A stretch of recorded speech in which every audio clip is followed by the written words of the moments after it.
Hi, this is Brent with Sample Tools by CR2, and in this video we're going to be diving into how to add warmth to your productions in the digital domain. Now there's many ways we can do this, but some of the most popular methods are using tape emulations, preamps, saturation, and also something called tolerance modeled technology. So let's have a listen to a section of this track. So this track is a breakdown of stems. So we have groups here of maybe a couple of different effects, and once they're summed, a little bit of harmonic warmth would go a long way in the bounce and the mix down of this to the final mastering stage.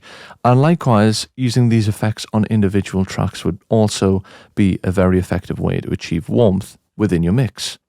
Arguably one of the most fundamental ways to work in the digital domain and imprint some warmth and character on your mix is by using something like a virtual tape machine. I'm using the VTM here from Slate Digital, but there's lots of great ones. There's the J37 from Waves, there's the Oxide tape from UAD, there's the Kramer tape. There's many iterations of tape machines, and they all do the job equally as well. Basically, what we do when we imprint this onto the mix bus or the master channel is it's sort of like a tonal warmth across all of the channels, and it also means that we're mixing into this later on. So if we use a top-down approach, this is a nice way to basically get some warmth from the get-go.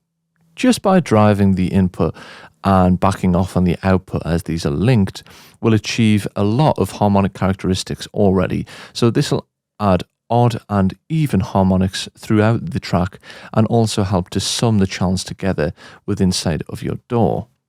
If we use something like a 30 IP speed versus a 15 IP speed, we'll probably have a more smooth sound. The 15 IP speed is a little bit more degraded tape, and you'll find this across a lot of these tape emulations. So let's just have a listen. This is very subtle, but in the context of later on and further down the line, it does make a big difference when mixing into a tape machine.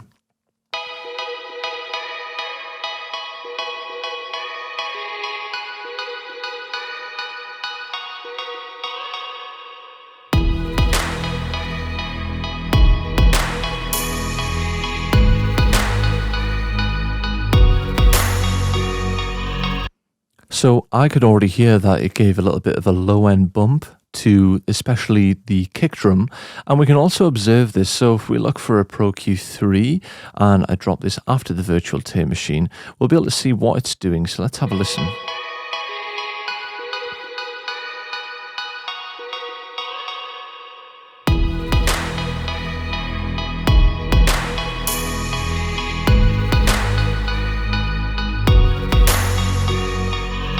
So it's not just a level change, we're actually boosting the signal here by introducing more harmonics, and we're basically improving the crest factor as well, which is the tonal balance across the EQ spectrum. So tape machine is probably one of the first things you want to use on the mix bus, the 2 bus, the master bus.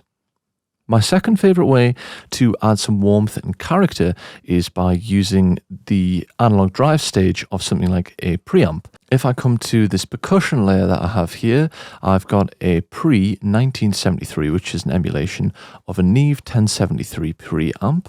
And what I'm doing here is I'm using the input gain feature to basically drive the meters, and it's a nice way to add some harmonic color as well as EQ at the same time. And all of these have a slightly different tonal characteristic in the way that they imprint harmonics on the signal. So API, Neve, SSL, Focusrite, they're all slightly different. Let's have a listen to what this sounds like on the percussion track.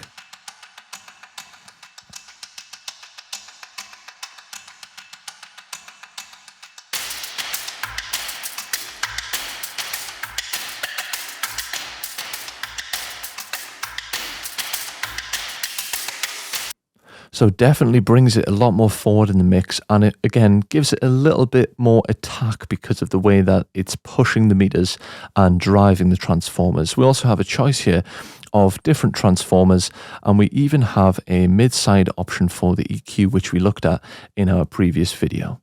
The third way that I like to use such The third way that I like to add warmth to my productions is by using a form of saturation, and a really good plugin which is encompassing lots of different types of saturators is Saturn 2 from FabFilter.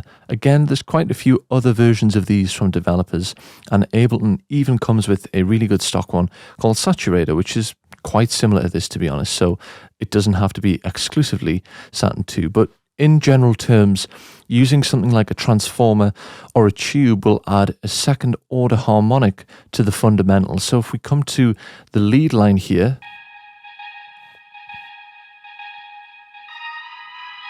where the fundamental is, the transformer will generate a second order harmonic in the mix, an octave above the fundamental. And this is a really nice way to not only beefing up the audio signal, but it also actually imprints some clipping on the waveform because it smoothens out the peaks.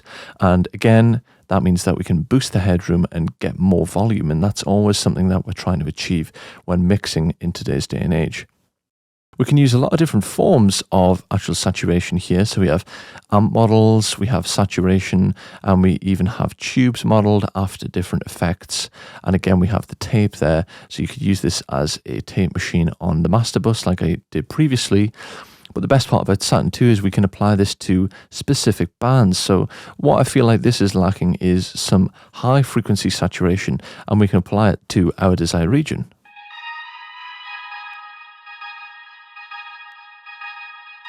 So I'm boosting here between roughly 3K and 10K, and I can pick the type of transformer.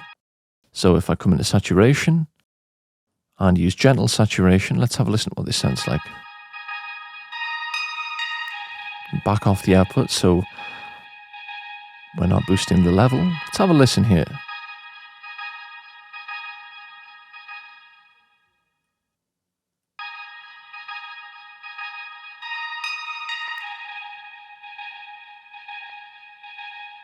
So it's almost like a form of EQ combined with saturation, and we can maybe go even more heavy-handed by using something like a heavy saturator and then back off on the mix control.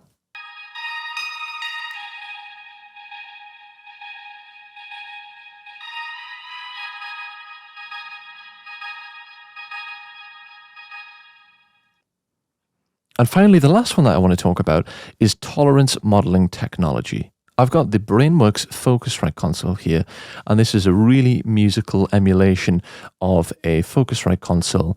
But what they've done really well at Brainworks is they've got TMT inside, which is tolerance model technology. And essentially, what made consoles in the analog domain and just general outboards so impressive with the way that it imprinted a colorful signal onto audio sources are the non-linearities, all of these little nuances that make up the sound of analog. And that's what developers are trying to bring into the digital domain. So with stuff like TMT, we can achieve this. If we select a random channel, we can basically achieve a random channel for every mix if we use the Focusrite. And again, all of these tiny little changes make a really, really big difference. As you see, when we go through all of the channels here, it quickly randomizes all of the channels for a stereo signal. So if we use this in analog mode versus digital mode, the channels are linked. And again, these just make a little bit of a difference, but it goes a long way. The combination of the saturator, the tape machine, the preamp, and also the channel strip will imprint some really subtle harmonics to the overall mix, but it'll take it a long way.